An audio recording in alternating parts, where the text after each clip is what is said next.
इसका ज्यादा पड़ने वाला है। और चलिए बड़ी खबर का रुख करेंगे। यूएस इजराइल के खिलाफ ईरान का बड़ा दावा है। ईरान बोल रहा है अमेरिका इजराइल से जंग जीते हम। गालिबाफ ने कहा सैन्य राजनीतिक जीत हमारी हुई है। ईरानी संसद के स्पीकर है मोहम्मद गालिबाफ। दुश्मन को पीछे हटने पर हमने मजबूर कर दिया। गालिबाफ देखिए पहली बार चर्चाओं का केंद्र नहीं बने हैं। लगातार मोहम्मद गालिबाफ ये बयान दे रहे हैं कि अमेरिका हमसे हार गया। रणनीतिक स्थितियों पर हम ज्यादा उभर कर सामने आए। सैन्य टकराव में अमेरिका हमसे हार चुका है। ईरानी संसद के स्पीकर है मोहम्मद गालिबाफ। उन्होंने कहा है, ईरान के संसद के स्पीकर ने कहा है कि हमने मजबूर कर दिया। दुश्मन को पीछे हटने पर हमने मजबूर किया है। आप देखिए लगातार ईरान रिटेलिएट कर अगर चुको, लगातार ईरान बर्बादी के कगार पर पहुंच गया, लेकिन तब भी अपनी क्षमता से लड़ रहा है, वो भी ऐसे देश के साथ जो दुनिया की महाशक्ति माना जाता है, यानी कि मैं बात कर रही हूं अमेरिका की। और इजराइल जिसका इंटेलिजेंस सबसे ज्यादा मजबूत है। और यही वजह है कि अब यहां पर मोहम्मद जो स्पीकर है गालिबाफ, उन्होंने साफ कह दिया है कि हमने जीत हासिल कर ली है। ये पहली बार नहीं है जब ईरान ने ये दावा किया। देखिए कई बार ईरान ने ये दावे कर लिए कि अमेरिका जैसे देश के सामने हम नहीं झुके। ये बता रहा है कि हमारी जीत हुई है। रणनीतिक चाल पर हम उभर कर सामने आए हैं अमेरिका और इजराइल से। ईरान ने बोला अमेरिका इजराइल से जंग जीत गए हम। ईरान का बड़ा दावा, जंग में हम जीते हैं। अब देखिए इससे डोनाल्ड ट्रंप जरूर तिलमिलाएंगे। डोनाल्ड ट्रंप बयानबाजी करेंगे और हो सकता है एक अटैक भी करें। डोनाल्ड ट्रंप हमेशा ईरान के बयान के बाद अटैक करने वाले राष्ट्रपति जाने जाते हैं। ईरानी संसद के स्पीकर गालिबाफ हैं और बताया जा रहा है उनके मुताबिक अमेरिका और इजराइल जिन लक्ष्यों के साथ युद्ध में उतरे थे वे उन्हें हासिल नहीं कर सके हैं। गालिबाफ ने अमेरिका और इजराइल की कार्रवाई को कायराना युद्ध बताया है। कहा है कि ईरान ने अपने प्रतिरोध से दुश्मन को पीछे हटने पर मजबूर किया। हालांकि ईरान के जीत के दावे को स्वतंत्र सैन्य आकलन के बराबर नहीं माना जा सकता। युद्ध में दोनों पक्ष अलग अलग समय पर अपनी सफलता का दावा करते हैं। अप्रैल में युद्ध विराम के बाद भी अमेरिका, ईरान और इजराइल ने अपनी जीत का नैरेटिव पेश किया था। अब ईरान का ताजा बयान बताता है कि तेहरान सैन्य संघर्ष को सिर्फ हथियारों की लड़ाई नहीं बल्कि राजनीतिक मुकाबले के तौर पर भी पेश किया जा रहा है। गालिबाफ का दावा ऐसे समय आया है जहां हॉर्मुज प्रतिबंध, युद्ध क्षतिपूर्ति और भविष्य की बातचीत हो रही है। Colonel Santpal Raghav sir phone line के जरिए मेरे साथ जुड़ चुके हैं इस बड़ी खबर पर।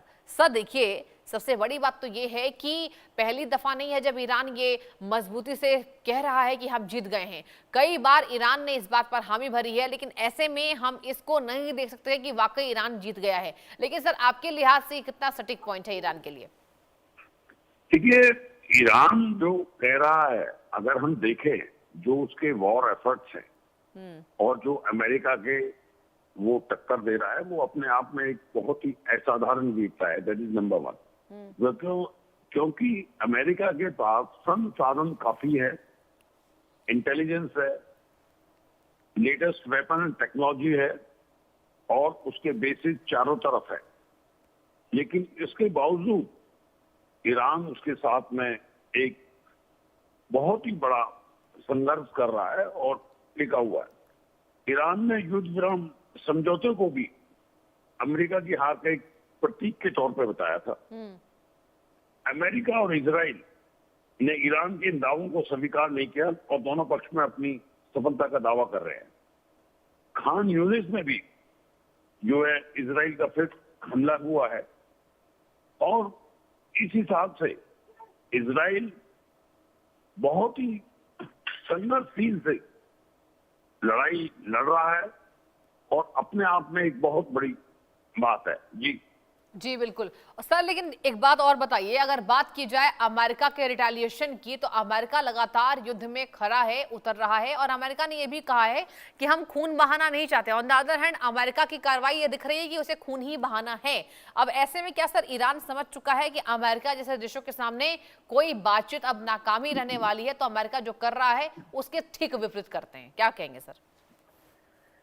देखिए अमेरिका की जो जवाबी कार्रवाई है, रिटेलिएशन की बात करें, इसे केवल सैन्य दृष्टिकोण से नहीं देखा जा सकता। अमेरिका की जो रणनीति है वो बहुस्तरीय यानी कि मल्टी लेयर रही है। जी।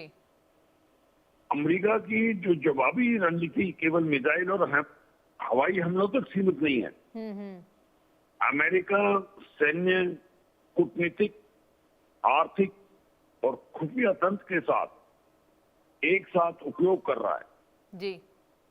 और अमेरिका की जो साइबर क्षमताएं हैं और तकनीकी संसाधनों के माध्यम से अपने अभियानों को आगे बढ़ा रहा है।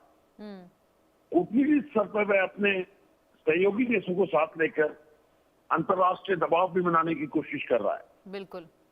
आर्थिक स्तर पर भी प्रतिबंधों और वित्तीय दबाव को भी एक महत्वपूर्ण हथियार के तौर पर इस्तेमाल कर रहा है। तो ये अमेरिका पैरेलली भी ईरान पर इनको विषयों के द्वारा एक प्रेशर बना रहा है। जी ठीक है सर, बने रहिए। एक और बड़ी खबर है, उस पर भी आपके साथ में चर्चा करने वाली हूँ। खान यूनिस में इजराइल का फिर से